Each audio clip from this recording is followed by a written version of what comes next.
Hello ಸ್ನೇಹಿತರೆ, welcome back to my channel. ಸ್ನೇಹಿತರೆ, ಆಂಡ್ರೇಂಜ ಗಿಡದ ಕೇರ್ ಹೇಗೆ ನೋಡೋಣ ಸ್ನೇಹಿತರೆ. ಇಲ್ಲಿ ನೋಡಿ, ಇದು ಒಳ್ಳೆ ಬ್ಯೂಟಿಫುಲ್ಲಾದ ಗಿಡ. ಇದು ಸಮ್ಮರ್ ಸೀಸನಲ್ಲಿ ಬೆಳೆಯುವಂಥ ಗಿಡ. ಇದು ಇಲ್ಲಿ ನೋಡಿ, ಇದಕ್ಕೆ ಬಿಸಿಲು ಅಷ್ಟೊಂದು ಆಗಲ್ಲ. ಇದಕ್ಕೆ ನೆರಳು ಇದ್ದೇ ಇರಬೇಕು.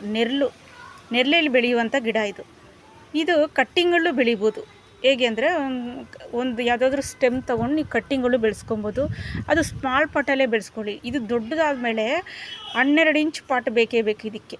ಇದು ದೊಡ್ಡದಾಗುತ್ತೆ, ಬುಷ್ಯಾಗಿ ಬರುತ್ತೆ. ಆಮೇಲೆ ಇದು ಸಾಯುವಂಥ ಗಿಡ ಅಲ್ಲ, ಇದು ಒಣಗೋದ್ರೂ ಬೆಳೆಯುವಂಥ ಗಿಡ.